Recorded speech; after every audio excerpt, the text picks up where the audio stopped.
Pak Amin bayangkan, ya, andai kata waktu Pak Habib Rizik Syihab itu di Borgol itu, ya, kemudian dia begini, ya, kemudian dari mulutnya saya keluar hayya alal jihad, ada electrical wave, ya, ada gelombang listrik yang menyentuh teman-teman kaum muslimin itu, ya, yang kemudian tergelitik, itu bisa out of control. Itu saya takut, ya, saya takut, ya. Itu menimbulkan keberanian luar biasa, ya. Dan ketika kaum muslimin yang terpojok itu bangkit, ya, kemudian seolah-olah ya sudah gitu, apapun kita korbankan, ya, nyawa dan harta.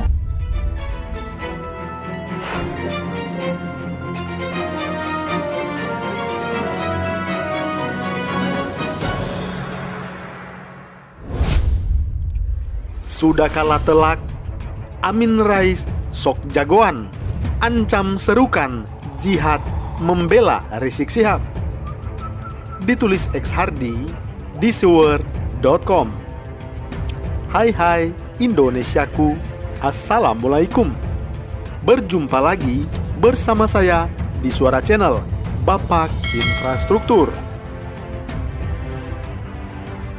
Amin Rais dari dulu sampai sekarang memang terlalu besar mulut. Mentang-mentang sudah tua, makin lama kok makin banyak gaya. Mulut memang kadang tidak punya etika. Asal ceplas-ceplos saja mengeluarkan ucapan yang asal-asalan. Dia ini bagaikan tidak ada bedanya dengan Rizik Syihab yang merasa suci dan benar, lalu dengan seenaknya menghakimi orang lain dengan kesan yang buruk. Makanya jangan heran kalau Amin Rais dan Rizik Syihab itu sangat akrab banget karena disatukan oleh visi politik yang sama dan mengalami sakit hati yang sama. Sama-sama tidak senang dengan pemerintahan yang sekarang, dan sama-sama pula punya harapan agar Presiden Jokowi mundur secara sukarela. Dengan ditahannya Rizik Syihab pasti sedikit banyak bikin Amin Rais jengkel dan marah. Dia terlihat tidak senang Rizik Syihab diperlakukan tidak baik. Mungkin dia maunya Rizik Syihab diperlakukan seperti raja, diberi makan enak, dilayani seperti tamu hotel bintang 7 yang menginap di kamar Presiden Suite, diberi fasilitas VVIP, visa unlimited, dan bebas keluar masuk seenak jidat mereka. Dalam persidangan yang dijalani Rizik Syihab, Amin Rais protes karena Rizik Syihab terus dicecar. Bahkan dia menyerukan jihad jika Rizik Syihab terus menerima cercaan dalam sidang tersebut. Sebelumnya dia juga menyinggung soal peristiwa di Kashmir, India saat kalimat hayya alal jihad berkumandang di wilayah tersebut yang menandakan seruan untuk jihad. Kemudian Amin Rais sang sengkuni pun memberi tekanan jika perlakuan tidak baik terus diterima Rizik Syihab, maka seruan jihad besar bisa berkumandang di Indonesia sama halnya seperti di Kashmir, India. Refli Harun pun ikut menambah bumbu dan cabai biar makin pedas. Dia menilai Rizik Syihab sebenarnya tidak pantas untuk dipersidangkan. Menurut mereka, hal itu hanya akan menghabiskan energi saja. Kemudian dia meminta agar hakim memperhatikan ucapan dari saudara Amin Rais ini yang bisa saja terjadi sebagai bentuk kemarahan. Apa yang diperingatkan Amin Rais ini mudah-mudahan bisa menjadi perhatian hakim. Katanya lagi, "Well, sudah tua, jangan sok ancam-ancam, sok jagoan. Memangnya mereka ini siapa? Apakah maharaja dari seluruh rakyat Indonesia? Well, sudah tua, jangan banyak gaya, apalagi koar-koar aja. Buktikan dong kalau memang berani. Jangan cuman berani di mulut saja."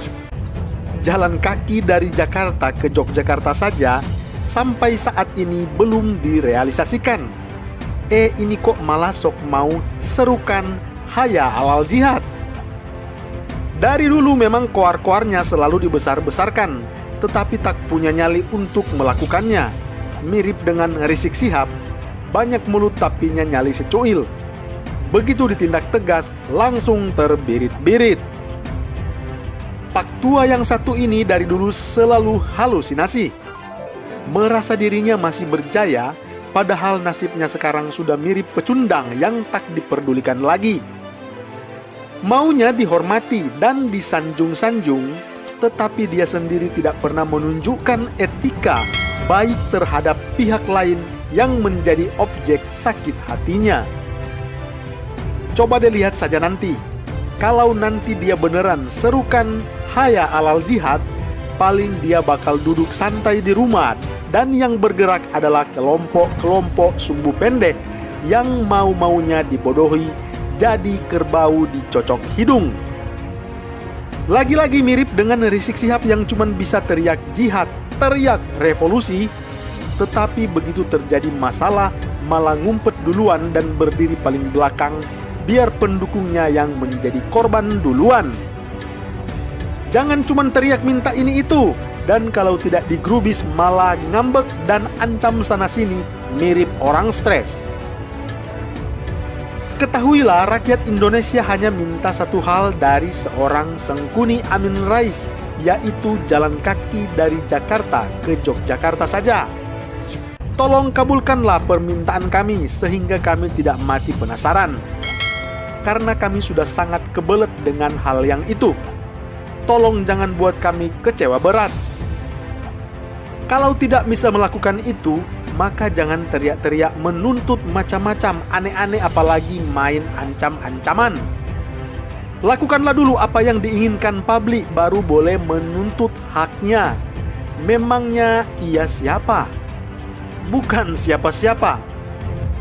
Dulu mungkin dianggap bapak reformasi, sekarang tak lebih dari orang yang sudah kalah berkali-kali di dunia politik.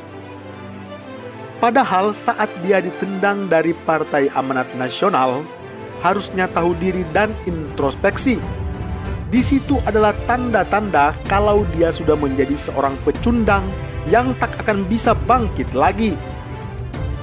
Ini adalah kekalahan yang sangat menyakitkan tentunya. Daya rusaknya sudah dalam tahap beyond repair kalau sudah kalah telak seperti ini.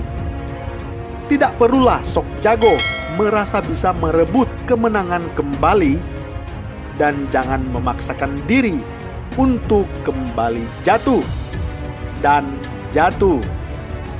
Bagaimana menurut Anda? Salam hangat, Bapak Infrastruktur.